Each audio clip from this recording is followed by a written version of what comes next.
Cassidy's resignation letter trembled in her hand at 11 p.m., the office lights casting shadows across Trevor Hayes' empty desk. 8 months of hell reports rewritten 7 times, meetings at dawn. Impossible standards that no one could meet had finally broken her. But when his footsteps echoed through the darkness and he appeared in the doorway, something in his eyes wasn't the usual coldness. It was raw, desperate. Then he did what no CEO should ever do. He pulled her close and kissed her, hard enough to taste the 3 years of grief he'd been drowning in. When he pulled away, his voice cracked. "You should go."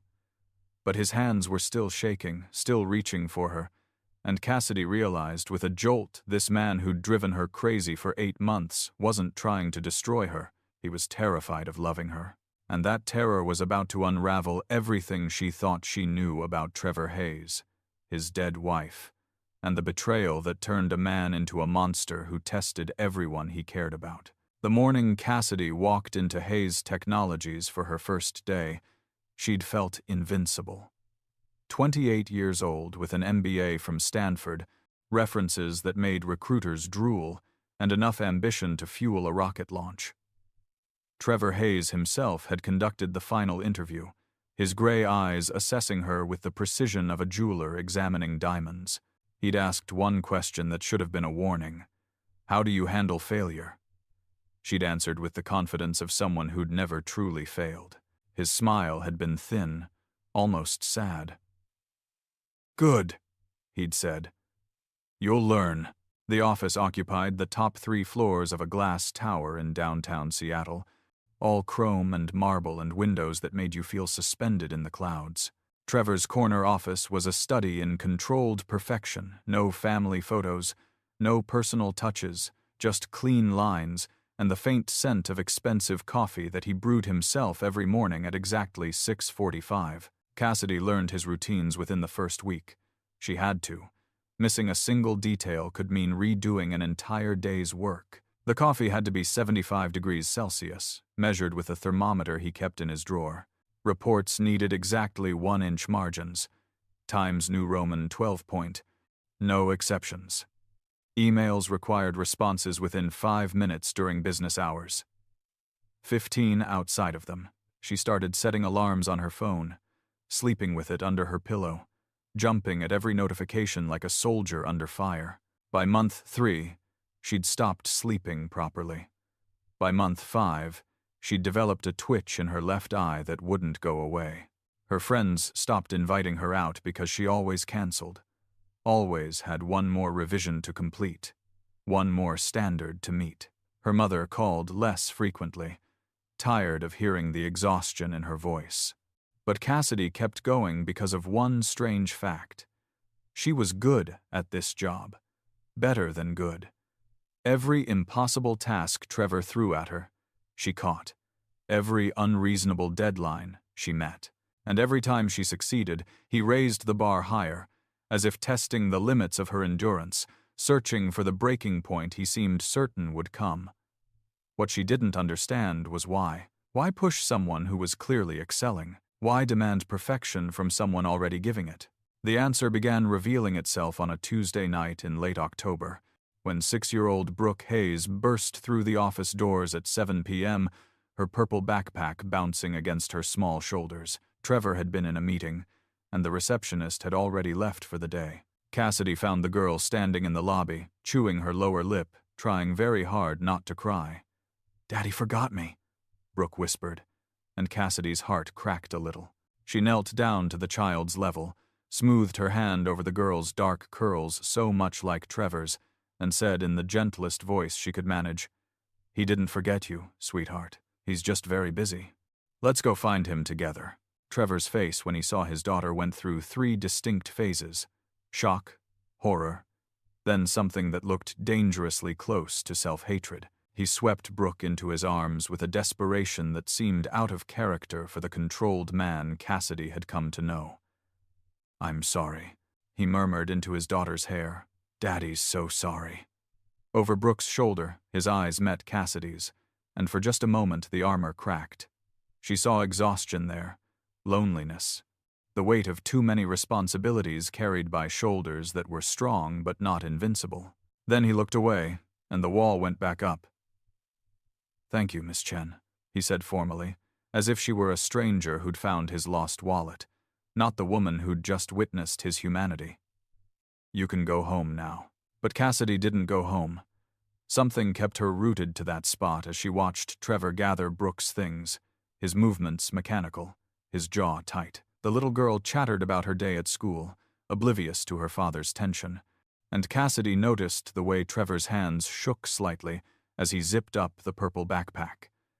She'd seen those hands sign million-dollar deals without a tremor. She'd watched them type emails with surgical precision, but holding his daughter's backpack, they shook.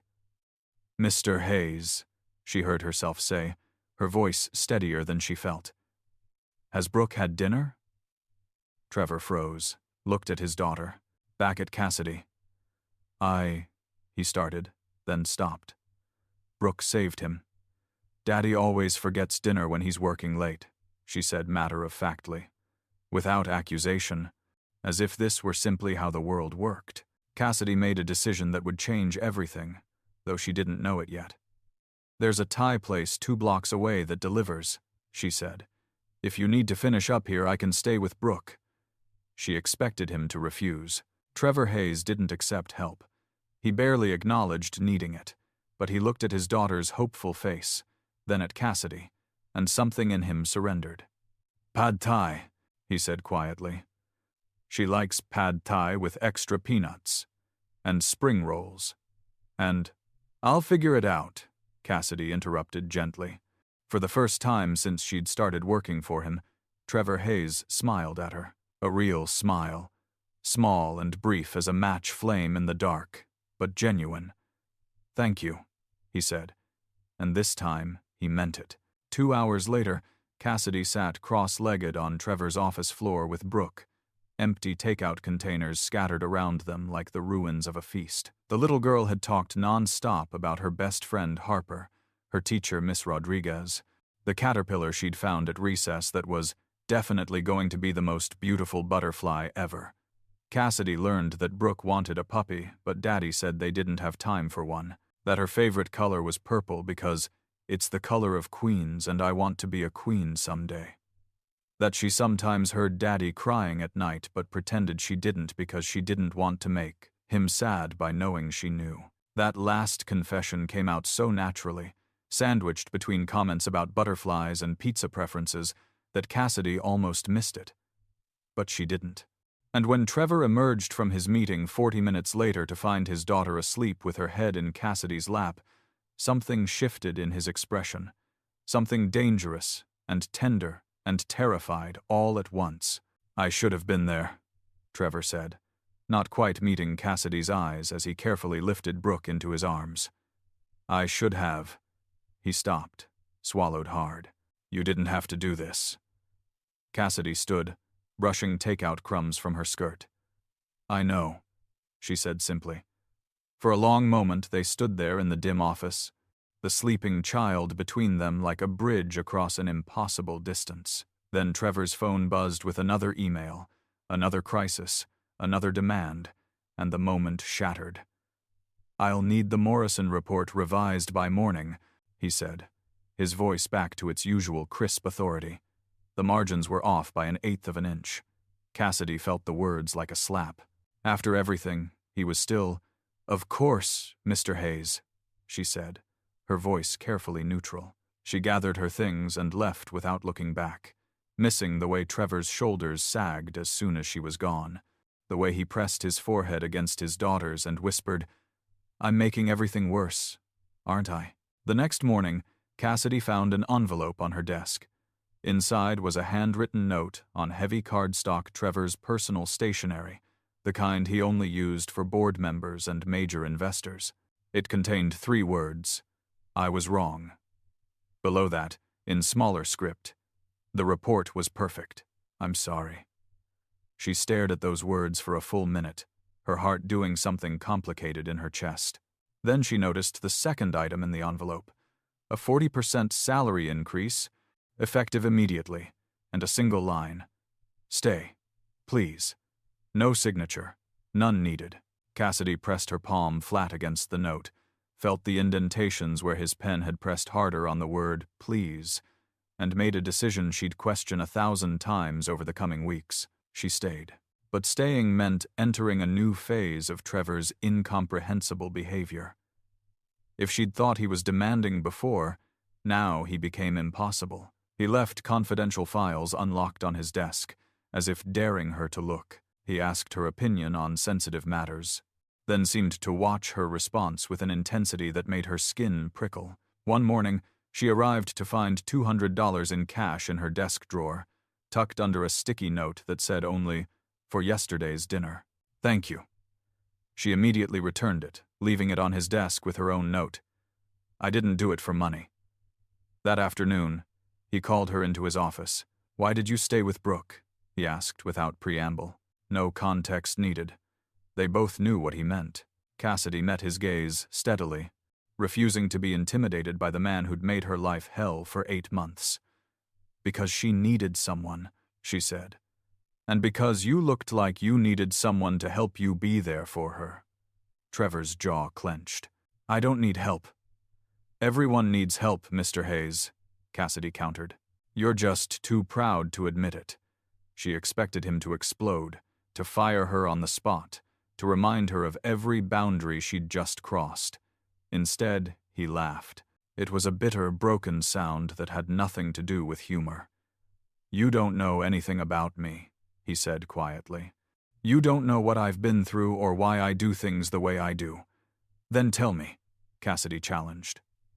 For a moment, she thought he might. His mouth opened, words hovering right there on the edge of confession.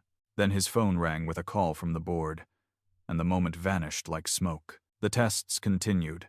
Trevor started accidentally, leaving his phone unlocked on his desk during meetings, his banking apps visible, his emails open. He mentioned, too casually, that he'd be out of town for a conference, that the office would be empty, that important documents would be unsecured. Cassidy ignored it all. She did her job with the same meticulous attention she always had, never once touching what wasn't hers, never once taking advantage of the opportunities he kept laying at her feet like traps. What she didn't know was that he was watching her on the security cameras, studying her integrity like a scientist examining a rare specimen, desperately searching for evidence that would either confirm his worst fears or shatter them entirely. And every time she proved trustworthy, it only made him more suspicious. People weren't this good. No one was. His late wife had taught him that lesson in the cruelest way possible. Everything changed on a gray November morning when a man in an expensive suit appeared in the reception area, asking for Cassidy Chen. She didn't recognize him until he introduced himself as Jonathan Cross, CEO of Apex Industries Hayes Technology's biggest competitor. The man who'd been trying to acquire Trevor's company for 2 years. Always blocked, always refused. Jonathan's smile was all teeth and no warmth. "I'd like to discuss a business opportunity with you," he said, and slid a thick envelope across the table. $200,000. All you have to do is provide some information about Hayes Technology's upcoming merger. Simple data, nothing that would really hurt anyone. Cassidy's hands went cold. "I'm not interested," she said immediately. Jonathan's smile didn't waver. "Think about it. That's enough to pay off your brother's student loans. Medical school isn't cheap, is it? Your family's been struggling since your father's accident. This could solve everything." The fact that he knew about her family made Cassidy's skin crawl. But what disturbed her more was the next thing Jonathan said, his voice dropping to a confidential murmur. "Trevor did this exact same thing 5 years ago. He stole information from my company through my executive assistant. That's how he built Hayes Technologies into what it is today. The man's a hypocrite who destroys lives and then plays the victim. You'd just be evening the score." Cassidy stood, leaving the envelope untouched on the table. "I said I'm not interested," she repeated firmly. "Please don't contact me again." She walked away on shaking legs, Jonathan's words echoing in her skull. Was it true? Had Trevor really built his empire on stolen secrets and betrayal? It would explain so much the paranoia, the constant testing, the inability to trust. But something about it didn't feel right. Trevor Hayes was many things. But a thief? A manipulator? She couldn't reconcile that image with the man who cried at night while his daughter pretended not to hear. Cassidy didn't tell Trevor about Jonathan's offer. She threw herself into her work, determined to prove through her actions what she couldn't seem to prove through words, that she was trustworthy, that not everyone had an ulterior motive, that he could let his guard down. But Trevor seemed to sense something had shifted. His questions became sharper, his scrutiny more intense. The Thursday before Thanksgiving, he called her into his office at 8 p.m. when everyone else had gone home. "Close the door," he said, and something in his tone made her pulse spike with anxiety. She obeyed, standing awkwardly in front of his desk while he studied her with those unreadable gray eyes. "I know Jonathan approached you," Trevor said finally. The bottom dropped out of Cassidy's stomach. "How? I have security on you," he interrupted. "On everyone who works closely with me. I know he offered you money. I know what he said about me." His voice was flat, emotionless. "So I'll ask you directly. Did you take it?" "No," Cassidy said, and her voice rang with absolute conviction. "I would never." "Why not?" Trevor cut her off. $200,000 is life-changing money for someone in your position. Jonathan knows about your family's debts. He did his homework. Why turn it down? Cassidy felt anger rising hot in her chest. "Because I'm not for sale, Mr. Hayes. Because my integrity isn't something I trade for money. And because—" She stopped, catching herself on the edge of saying too much. "Because what?" Trevor pressed, standing now, moving around his desk with predatory focus. "Say it." She lifted her chin defiantly. "Because I respect you," she said. "Despite everything you've put me through these past 8 months, despite the impossible standards and the constant testing and the way you've made me feel like I'm never good enough, I respect you. I respect what you've built. And I don't betray people I respect." Trevor's expression did something complicated. For a heartbeat, Cassidy thought she saw relief flash across his face, so profound it almost looked like pain. Then his features hardened again, that familiar wall slamming back into place.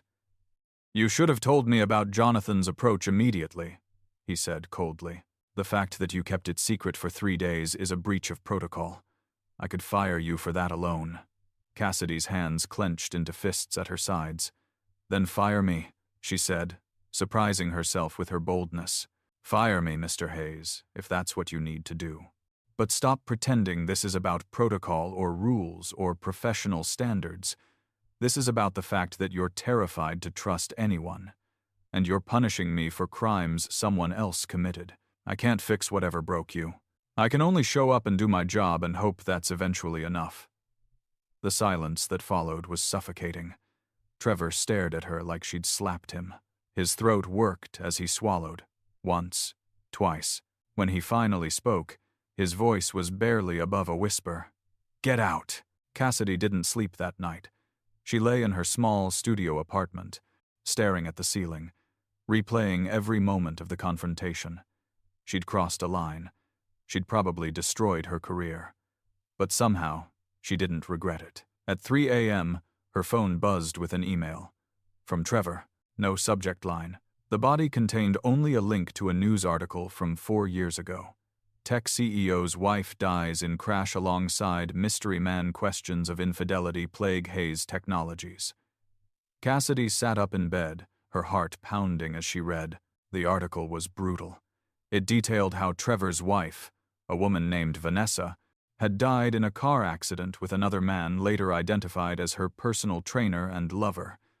But the story went deeper. Vanessa's older sister, Nicole, had worked as Trevor's executive assistant before he'd met Vanessa.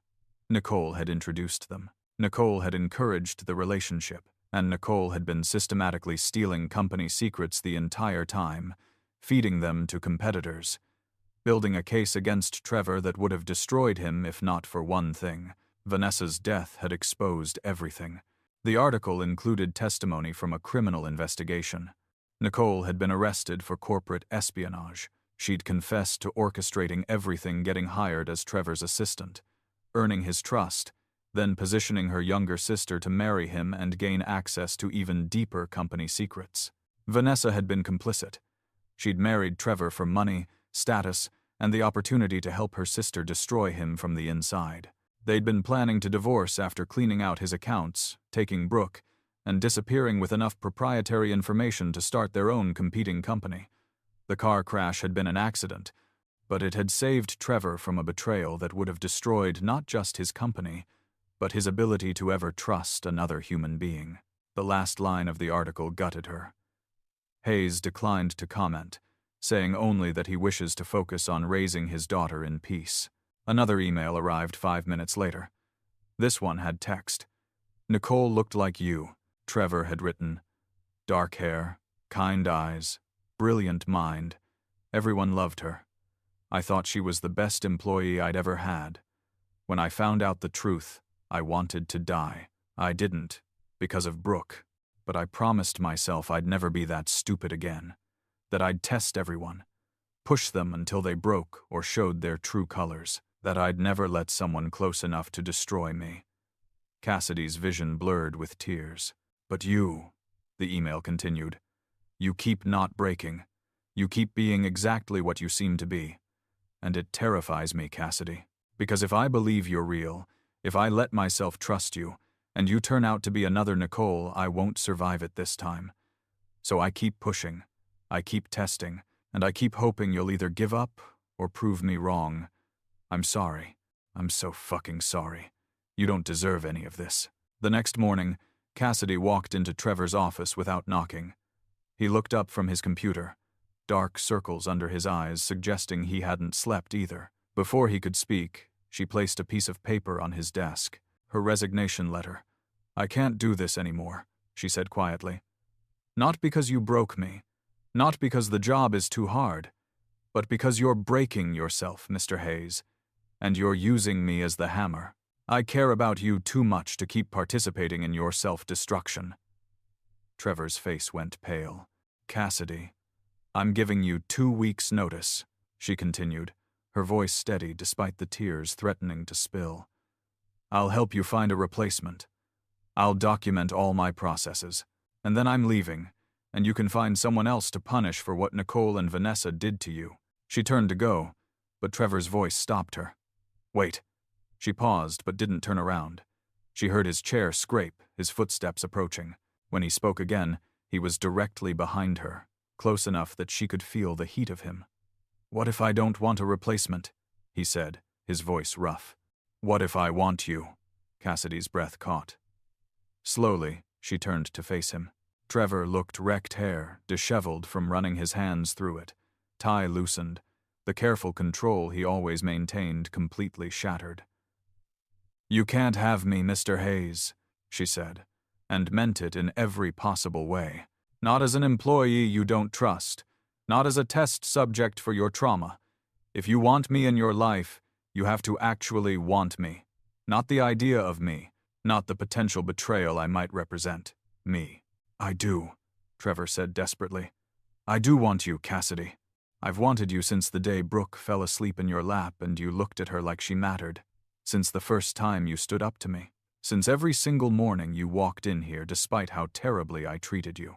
I've been fighting it for 8 months because I'm an idiot who's so scared of being hurt that I'd rather hurt you first. But I can't." His voice broke. "I can't keep doing this. I can't keep pretending I don't." He stopped, swallowed hard, then said the words that would change everything. "I love you." The confession hung in the air between them like something fragile and dangerous.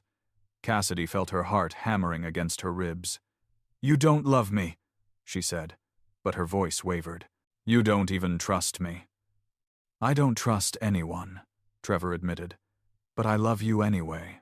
I love the way you color-code your files, even though I never asked you to. I love that you put extra peanuts in Brooke's pad thai because you remembered after hearing it once. I love that you're the only person who's ever called me out on my bullshit to my face. I love that you could have taken Jonathan's money and solved all your problems, but you walked away because it was the right thing to do. I love you, Cassidy, and it terrifies me.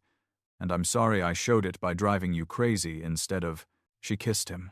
Not gently, not tentatively. She grabbed his tie and pulled him down, and kissed him with 8 months of frustration and confusion and anger, and something that might have been love all tangled up together.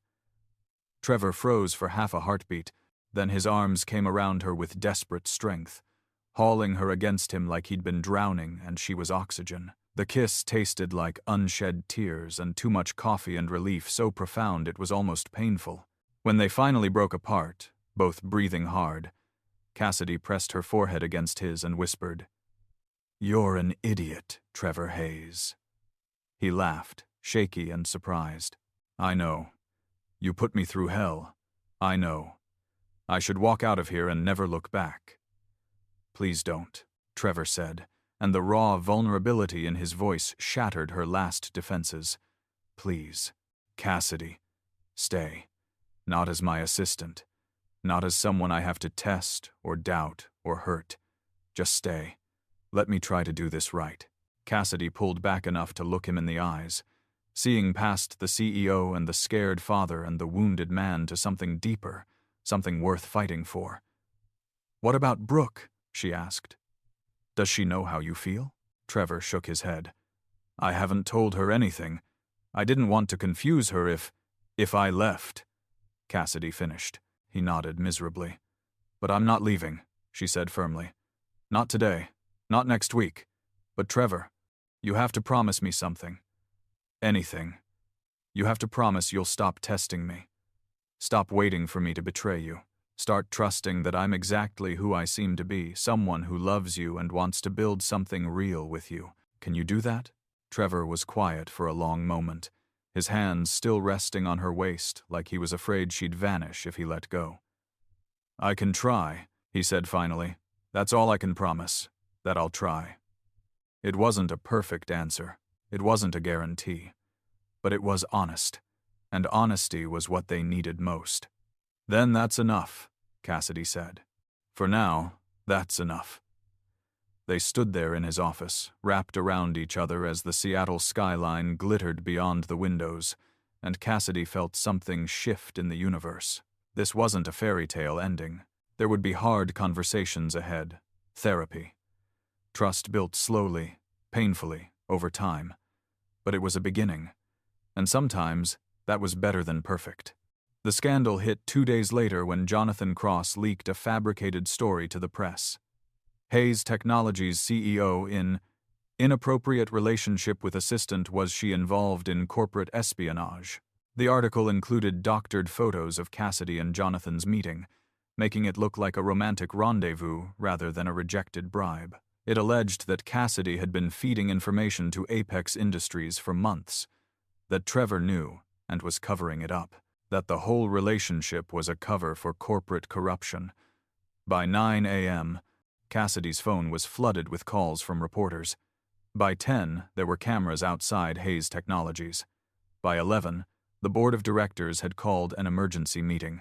Cassidy stood in the conference room, facing 12 board members who looked at her like she was something contagious. Jonathan sat in the corner, technically not part of the board, but invited as the concerned party who'd brought the allegations. His smile was poisonous. Trevor stood beside Cassidy, his hand hovering near her elbow in silent support, but she could feel his tension radiating like heat. "Miss Chen," the board chairman began, his voice grave. "These are serious accusations. Before we proceed, do you have anything to say in your defense?" Cassidy looked at the faces around the table, some skeptical, some sympathetic, some already convinced of her guilt. Then she looked at Trevor, saw the fear in his eyes, the old trauma threatening to swallow him whole. She could defend herself. She could explain about Jonathan's bribe, show her phone records proving she'd never communicated with him before or after that single meeting. But that would take time. Explanations. Proof. And Trevor needed something else right now. "Yes," Cassidy said clearly. "I have something to say." She turned to fully face Trevor, ignoring everyone else in the room. "I'm not Nicole. I'm not Vanessa. I'm not anyone who's ever betrayed you. I'm just Cassidy Chen, and I love you, and nothing Jonathan Cross or anyone else in this room says is going to change that." So you can believe me or not. You can trust me or keep testing me, but I'm not going anywhere." The silence in the room was absolute. Trevor stared at her like she'd just rewired his entire understanding of the universe. Then, slowly, deliberately, he turned to the board. "She's telling the truth," he said. "All of it." Jonathan approached her with a bribe 3 days ago. She refused it immediately and told no one, including me, because she was trying to protect the company from scandal. The photos you've seen are from that single meeting, taken out of context. He pulled out his phone, opened an email, and projected it on the conference room screen. "This is the security footage from the restaurant where they met. Watch." The video played in grainy black and white. It showed Cassidy sitting alone at a table, Jonathan approaching with a confident stride, the envelope sliding across the table. Cassidy's face shock, then disgust, her immediate refusal. Jonathan leaning in, speaking intently. Cassidy standing up, leaving the envelope untouched, walking away while Jonathan watched with a cold smile. The timestamp proved everything. 3 minutes and 42 seconds. That's all it had taken for Cassidy to reject a bribe that would have changed her life. "Furthermore," Trevor continued, his voice gaining strength, "I had this analyzed by our cybersecurity team yesterday." He clicked to another document. "Every email, every file access, every piece of data Cassidy has touched in 8 months of employment. 0 unauthorized access. 0 suspicious communications. 0 evidence of anything except exemplary work ethic and integrity that puts most of us in this room to shame." The board members shifted uncomfortably. Jonathan's smile faltered. "You're protecting her," Jonathan said, standing up. "She's manipulated you just like your wife did. Can't you see the pattern, Trevor? You always fall for the same type." Trevor moved so fast that 2 board members actually flinched. He didn't touch Jonathan, but he got close enough that his next words were delivered with lethal quiet. "My wife was a calculating liar who married me for money. Cassidy Chen is the woman who turned down $200,000 to protect a company she has no stake in. The woman who spent her own money buying dinner for my daughter without asking for reimbursement. The woman who's shown up every day for 8 months while I systematically tried to break her, just to prove she was breakable." His voice rose slightly, emotion cracking through. "She's not the same type, Jonathan. She's not even the same species. And the fact that you'd try to destroy her reputation because you can't destroy mine tells me everything I need to know about your character." "Mr. Hayes," the board chairman interrupted, "while we appreciate your defense of Miss Chen, there's still the matter of your relationship. The company has policies about—" "I'm aware of the policies," Trevor cut him off, "which is why I'm removing myself from the conflict of interest. Effective immediately, I'm offering Cassidy a position as Chief Operating Officer. It's a lateral move to executive leadership, which eliminates the power imbalance. She'll report directly to the board, not to me. Her salary will be commensurate with the position, which is significantly more than what I could pay her as my assistant." He paused, a small smile playing at his lips. "And before anyone accuses me of creating a fake position, I should mention that every board member here has been telling me for 2 years that I need a COO. Here's your chance to get what you wanted." The genius of it hit Cassidy like a freight train. Trevor wasn't just defending her. He was checkmating the entire situation. If the board refused the appointment, they'd have to admit they didn't actually believe she was qualified, which would undermine their own previous recommendations.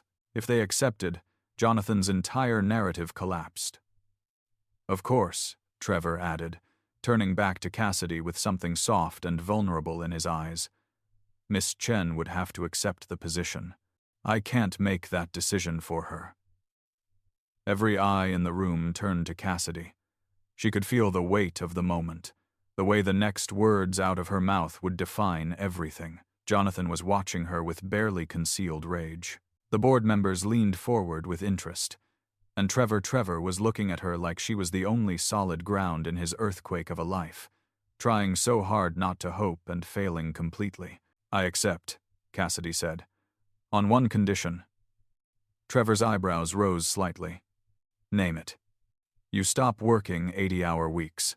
You have dinner with Brooke every night. You take weekends off. And, she paused, gathering courage, you take me to dinner too. As Trevor. Not Mr. Hayes. Not my boss. Just you. The left side of Trevor's mouth curved up in the first real smile she'd ever seen from him. That's 4 conditions. I'm a good negotiator, Cassidy said. You should know that about your new COO.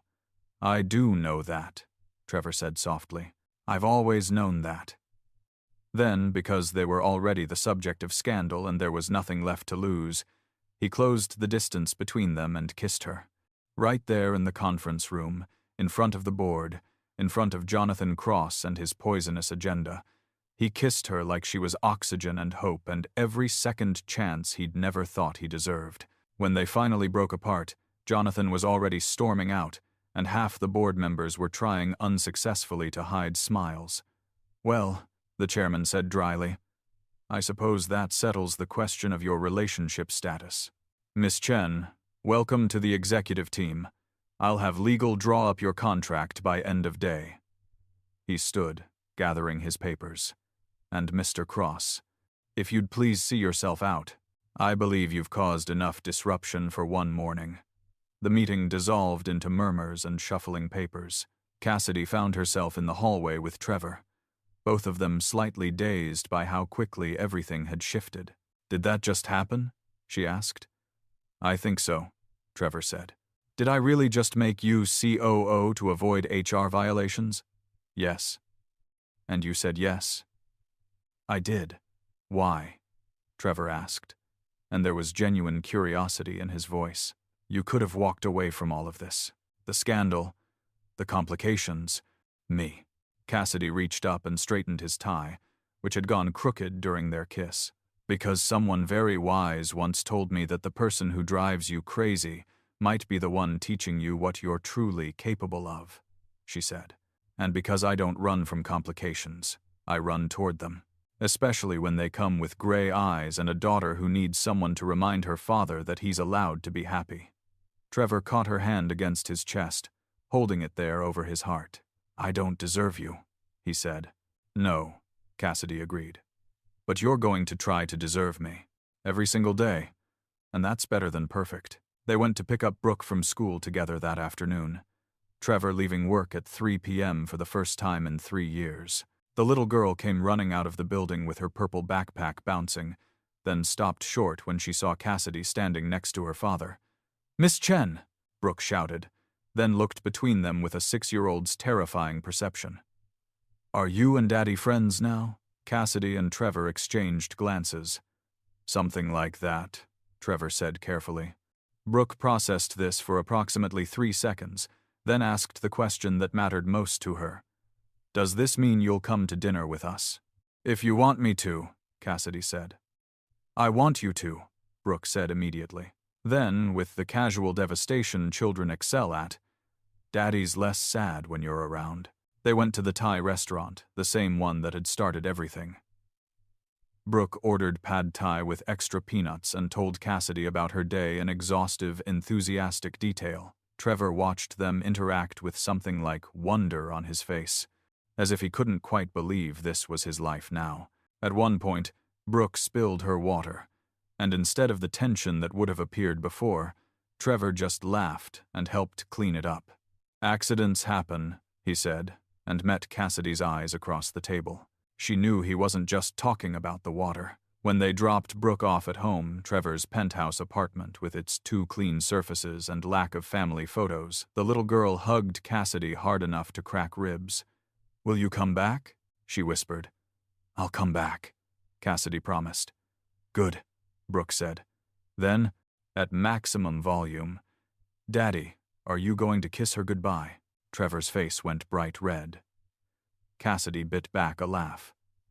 Brooke, Miss Rodriguez says that people who love each other kiss goodbye, Brooke announced, with the authority of someone who'd learned something new and planned to implement it immediately.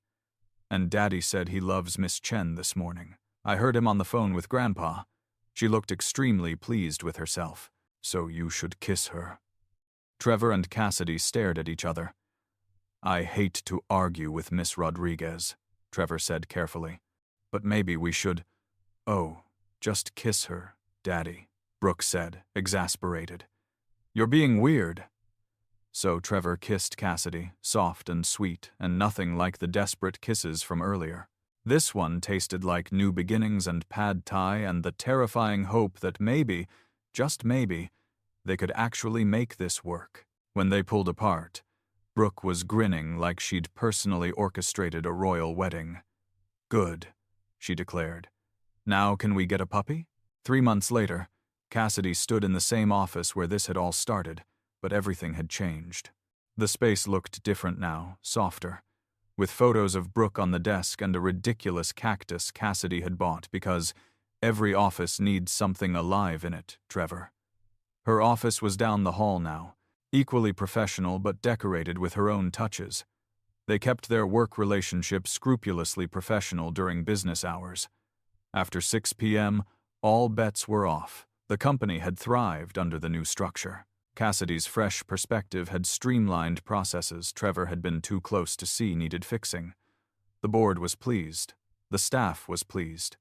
Even the press, after the initial scandal died down, had begrudgingly admitted that Hayes Technologies seemed to be entering a new era of innovation and growth. But the real changes were smaller, harder to quantify. Trevor left work at 5:30 now, sometimes even 5. He coached Brooke's soccer team on weekends. He smiled more, laughed more. He'd started therapy to work through his trust issues, not because Cassidy asked him to, but because he'd recognized he needed help. Some days were harder than others. Sometimes he'd catch himself watching Cassidy with that old wariness, checking for signs of betrayal that never came. But he was learning, growing, letting go of the past inch by painful inch. And Cassidy was patient, because healing wasn't linear, and love wasn't about perfection. It was about showing up, even when things were hard, especially when things were hard. On a crisp February evening, Trevor asked Cassidy to meet him at the office after everyone else had gone home. She found him standing by the window where he'd kissed her that first time, holding something small in his hands. "I wanted to show you something," he said, turning as she entered. He held out his phone, opened to a photo.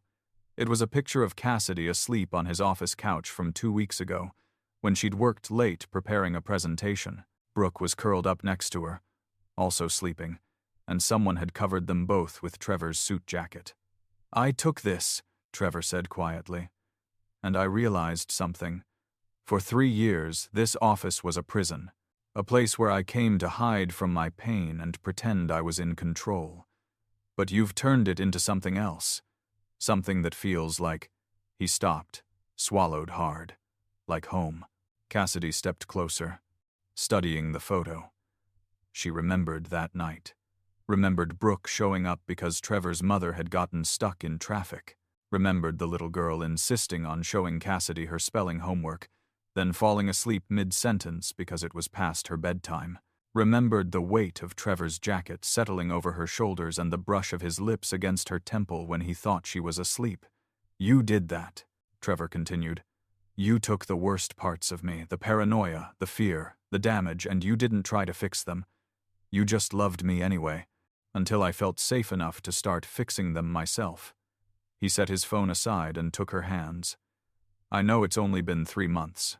I know we're still figuring this out. But I also know that I don't want to spend another day without being completely certain about one thing." He dropped to one knee, and Cassidy's heart stopped. "Trevor, let me say this," he interrupted gently. "Please." She nodded, unable to speak past the lump in her throat. "Cassidy Chen, you walked into my life at my absolute worst, and instead of running, which any sane person would have done, you stayed. You fought for me when I was too broken to fight for myself. You loved Brooke like she was already yours. You took every terrible thing I threw at you and turned it into something beautiful. You drove me crazy." His voice caught with a laugh. "In the best possible way. And I want to spend the rest of my life proving that I can love you even half as well as you've loved me." He pulled out a ring, simple, elegant, with a single diamond that caught the city lights streaming through the windows. "Will you marry me?" Trevor asked. Not because it makes sense, or because the board approved it, or because Brooke's been not so subtly planning our wedding for 2 months, but because I love you, because you make me want to be brave enough to be happy, because when I think about my future, you're in every single moment of it. Tears were streaming down Cassidy's face now, and she didn't bother wiping them away. You know what the best part is? She said, her voice shaking. When I walked into this building 8 months ago, I thought I knew exactly what I wanted. A prestigious job, professional success, validation that I'd made it. She laughed through her tears. I didn't know I was walking toward you, toward Brooke, toward a family I didn't even know I needed. Is that a yes? Trevor asked. And despite the vulnerability on his face, there was hope there too. Real, genuine hope. Yes, Cassidy said. Yes, I'll marry you, Trevor Hayes. But on one condition. Another condition? Trevor smiled, sliding the ring onto her finger. What is it? You stop thinking you don't deserve this, Cassidy said firmly. Stop thinking you don't deserve love or happiness or second chances, because you do. We all do. That's the whole point. Trevor stood, pulling her into his arms.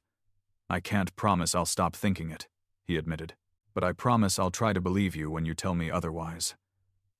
Then that's enough, Cassidy said, echoing the words from months ago. For now, that's enough. They kissed in that office where everything had begun and nearly ended, where 8 months of pain had transformed into something neither of them had expected. Redemption. Not the fairy tale kind where everything was fixed with a single dramatic gesture. The real kind, messy and complicated and hard-won. The kind that required showing up day after day, choosing trust over fear, choosing love over self-protection. When they finally pulled apart, Trevor pressed his forehead against hers. Thank you, he whispered. For what? For not giving up on me.